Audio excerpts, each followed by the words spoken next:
我哋繼第2條速卡講咗係比較閃之外咧，今日第3條速卡。係冇錯。咁好啦，阿表即刻為我哋快速開箱。冇錯，事不宜遲，我哋嚟個開箱儀式。呢個又係暫時又係未有呢一個用後感嘅，咁個原因就係、雖然我哋都係啦，都係嗰句啦，我哋買咗一段時間嘅啦已經，咁啊由於呢一個相片嘅關係咧，都拖延咗一段時間。係。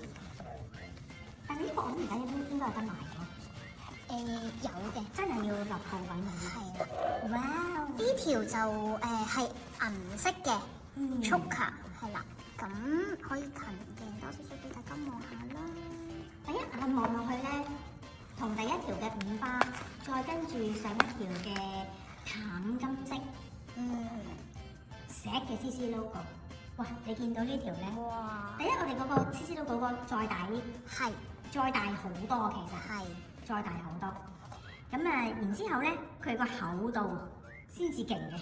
係啊，你見到側邊你個厚度咧，唔知大家有冇留意第1、2集嘅速卡？五花咧就係最薄身，跟住之後上一集嗰個閃石嘅啲嘅嗰個速卡咧，都係扁身啲。咁呢一對咧真係重分量咯，呢個。成粒棋咁樣咪一直係啊，真係啊，真係似一棋啊！佢係厚度咧十足噶。嗱，你見到佢每一個咧，佢都仲有扣環咧，佢唔係一個扣環咁簡單喎。佢係咧有駁咗成3個啊，係啦，有3個扣環。石嘅 logo 啊，有幾多個 logo？有幾多粒棋啊？5個 CC logo 嘅，係啦。咁你見到咧，其實一埋嗰個鏡拼咧就已經知啦，佢真係閃好多，比上一條。佢再閃啲，因為佢嗰個 logo 再大啲啊嘛。咁但係佢呢個就全銀色咯。咁呢個後邊咧個位置咧，你見到其實佢咧都係有一個大嘅 CC logo， 就冇寫嘅呢一個都係。咁嘅一個係啦，咁就喺後邊末端嘅。咁咧佢都係有得較長短啦。咁但係因為佢係速卡嘅關係咧。咁所以其實個圈咧，你見到咧，其實喺呢一度嘅啫，個圈嗰個較嗰延伸嘅嗰個長度。幾多嘅其實？係啦，都同上一條係差唔多，係啦，應該一樣嘅。我嘅睇到嗰個圈位係啦。咁所以講最出嗰個其實都好低嘅，可以試下最出嗰個。咁啊，扣咗最出啦呢一個，咁就大概咁長度咯，嗰個長度。咁其實好明顯見到都係短身啲，你見到？因為佢真係速卡嚟嘅。係啊，你見到佢係都係短身嚟㗎啦。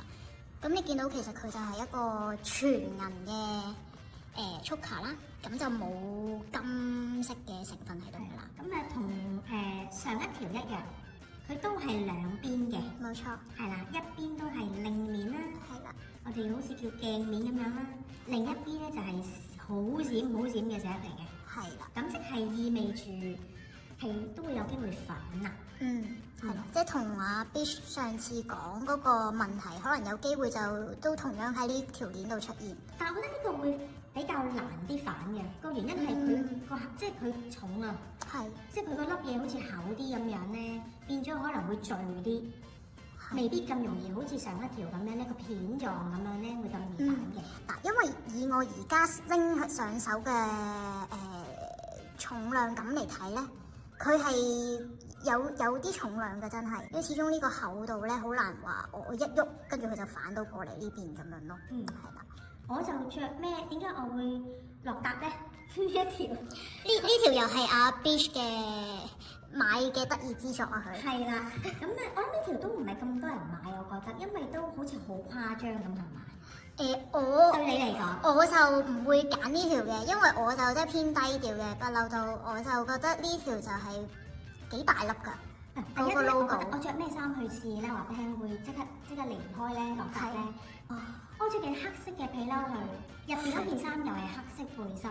哇！我買呢條嘢上去咧，我走到至奇啦，係咪？即係好老實講，因為你銀色咧配黑色咧係冇得輸啊！呢一個即係一定襯到㗎。你而家好似我咁樣咧，我呢個手上嘅黑色襯呢個銀色咁樣配搭咧，係已經係贏晒。仲要你嗰日係著皮褸，咁呢條速卡本身就係型㗎嘛。係啊。咁再襯埋銀色嘅配搭，佢係一定係靚咯。同埋咧，着皮褸就即刻好型格啦，係咪？咁但係咧，你諗下喎，其實咧都有啲結婚 feel，即係婚紗嘅鏈都有啲似嘅，其實。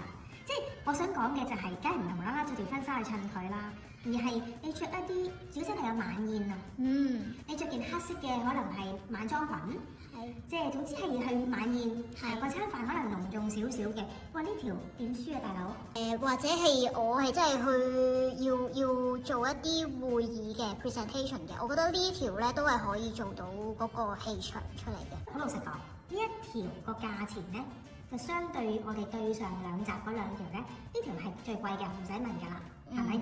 嗰粒皮厚得厚啲啦，係嘛？個質感都重稱啲啦，係咪？咁呢條係相對係貴，咁但係我又覺得又唔可以話佢係保值嘅，即係我哋兩個咁沉迷呢個品牌，係咪？斬咗5次手指都要去買嘅，就係因為我哋都會有一個共同嘅信念，就係嗰啲嘢。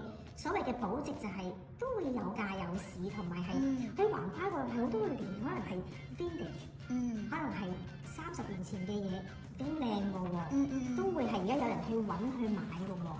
係啊，因為相對嚟講咧，你話啊，佢係咪好誇張咧？如果比起佢嗰個品牌嚟講啊嚇，我覺得就唔誇張嘅，係啦，因為我見過眼見喺佢鋪頭賣嘅貨咧，係再誇張10倍嘅都有，即係又長又大個 logo，又再擸啲珍珠啊、加閃石啊，即係你嗰啲就一定係可能要去做司儀或者直情係真係上節目嗰啲先至係做到，可以帶到嘅飾物啊。咁但係呢一條嚟講咧，我覺得係你日常啊、出街啊、約會啊，你或者係去飲宴啊，你呢啲係已經可以做到嗰個氣場感，同埋係可以鎮得住嘅。當然我知道有啲人就會覺得，哇！呢個價錢我都要諗下噶喎，係咪先？呢個價錢講真啊，比較啲小眾嘅品牌咧，其實已經買到佢手袋㗎啦嚇。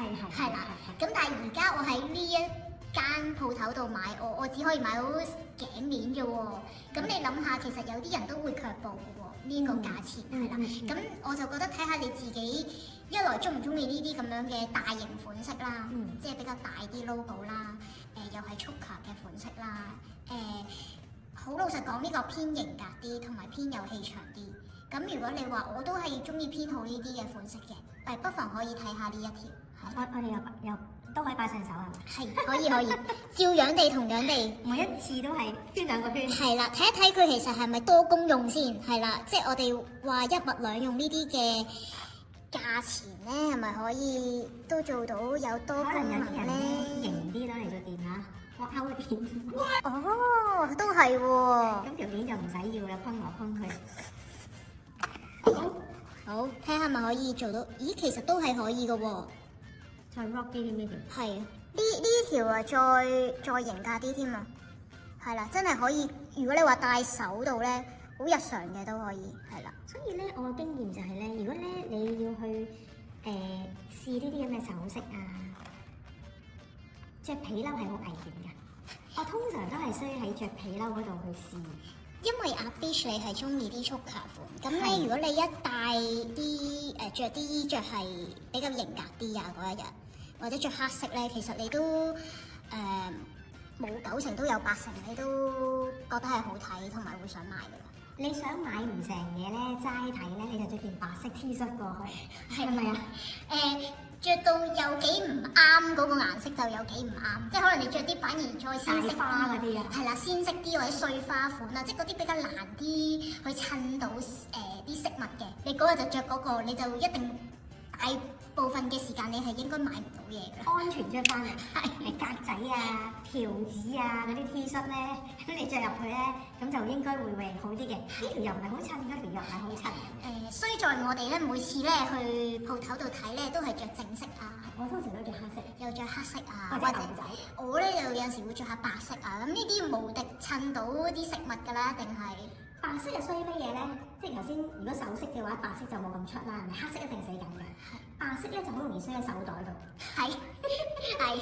通常手袋咧咩顏色咧擺喺咁淺色嘅衫度咧，哇！襯條牛仔褲咧已經好靚㗎喎，即係襯淺色又得，襯深色又得。你白色其實又真係係無敵嘅，如果襯喺手袋上。咁啊以你話首飾嚟講嘅話，黑白咧其實都係相對最易襯到嘅一個顏色嚟㗎啦。咁大家因應自己又係嘅喜好啦，即係如果覺得喂我係中意挑戰呢啲咁樣嘅再重磅啲嘅、再誇張啲嘅飾物咧，可以去睇下呢條係啦咁樣。哦，咁啊睇下大家有冇緣分去遇到呢條鏈啦。係啦，咁啊今集時間差唔多啦，冇錯，我哋下一集再見啦。好啦。